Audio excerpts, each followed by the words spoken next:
Well, welcome everybody to the second installment of our December program, and this month we're talking about Dr. Paul Wong's upcoming book. I'm not even sure when it's going to get published. I'm assuming in 2012 sometime. It's what we call in press.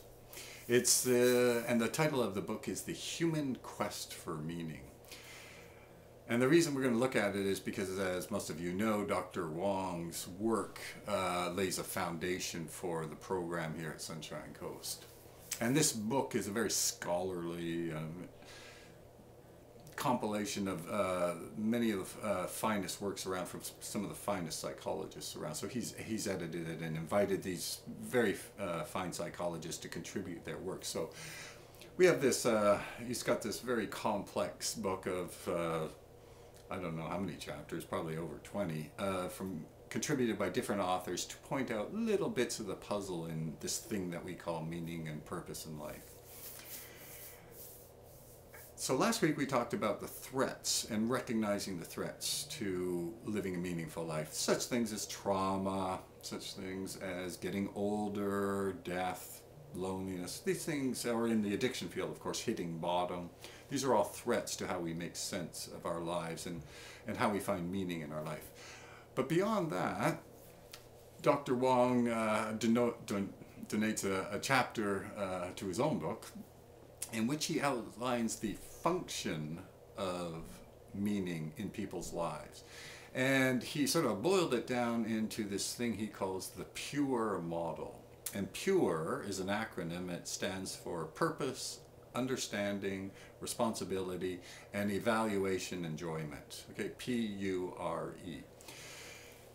And according to Dr. Wong, each of these components, this purpose, understanding, responsibility, evaluation, enjoyment, has to be present in a person's life in order for them really to live this meaningful life. Okay? And if any one of those components is not there, they're probably going to struggle mightily. Okay? So purpose. Purpose stands for the idea of having a purpose in life. Like, what are your goals? What are you doing on the planet? Why do you bother getting up in the morning? Like, what are you doing here to achieve something to be true to yourself, right? For some people, this purpose might be family. Maybe that's their purpose. Or maybe they have several purposes. For some people, it might be an intense interest in helping out third world countries. Or, we know from Bill Gates, that's a typical thing, that he's got all the money in the world and everything else, and yet he's spending an enormous amount of time trying to get these medications to people in the third world. There are other people who are very involved in their community and who want to help out in their community, right? And so different people have different purposes, but the idea of purpose is to have some sense of what you want to get achieved in your life, okay? So that's the P. The U is understanding, and basically it means understanding who you are, what's going on in the world around you, just so that the world that you exist in sort of makes sense to you.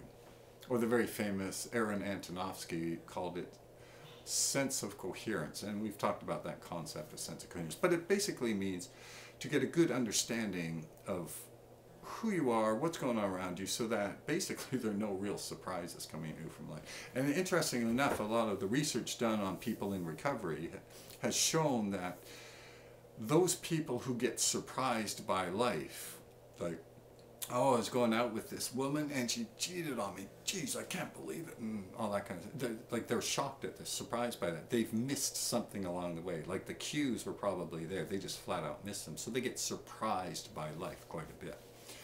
Or maybe they'll jump into a job and say, oh, this is great, I want to be a nurse. And then they get into it and they, oh, God, I didn't think it was going to be like this, right? So they're constantly getting surprised by life. So that's not a good thing to happen if you want to pursue a meaningful life. Much better to actually understand what's going on, which means you're going to have self-awareness, have to have some understanding how the real world operates. So that's the understanding part. Responsibility, of course, is the concept of you are the author of your life. So responsibility isn't so much accountability as a recognition that it's your job to make decisions that will dictate what goes on for you, including dealing with things that come down the pipe, like a diagnosis of cancer, or perhaps a death in the family, or being laid off from a job. I mean, all of these are part of life, and it's your job still to make decisions regardless of all that kind of stuff, right? The idea that you can rise above your biology and your environment and still be in control. This is Viktor Frankl's big point. You know, even in a Nazi death camp, in the worst possible circumstances, Viktor Frankl always said, even in the last resort, people still get to choose the attitude they take towards suffering. Okay? So this concept of responsibility is a concept that I recognize I am the author of my life. Although I do recognize I have all these pressures and everything else, but still, even given all that, I still get to make decisions. Okay? And the E part, the evaluation, enjoyment, the evaluation is to take a step back and reflect upon your life and think about it. What a lot of you did here while you were at Sunshine Coast. And to think about, are my goals still the same? Are they changing? Do I feel contented in life?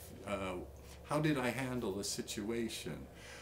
Why am I getting angry? All these kind of reflective things. Is the way that I'm making choices, is this helping me out?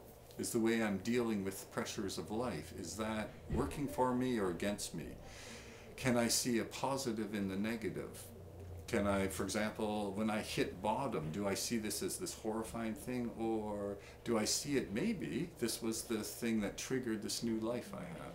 I mean, all of these kinds of things are fundamentally important for you to come to terms with, if the road you're on is the road to living a meaningful life. And enjoyment, as Dr. Wong says, I mean, that's really the point of the exercise, right? If you're not enjoying life, that's a pretty big flag that you're not doing something right. So enjoyment is a fundamental part of life, and to do things that you do enjoy. Whether that's a good meal, whether that's making love, whether that's going out and playing ball hockey, whether that's joining the local yoga group, whatever you individually enjoy doing. This is fundamentally important that you pursue these kinds of things. So at any rate, that was Dr. Wong's chapter on his pure model, which he says this is the function of meaning, to provide you with purpose, with understanding, with responsibility, and with evaluation and enjoyment. And you need all of these components, all of these functions working to live a meaningful life. Anyway, we'll be back next week with another chapter from Dr. Wong's book.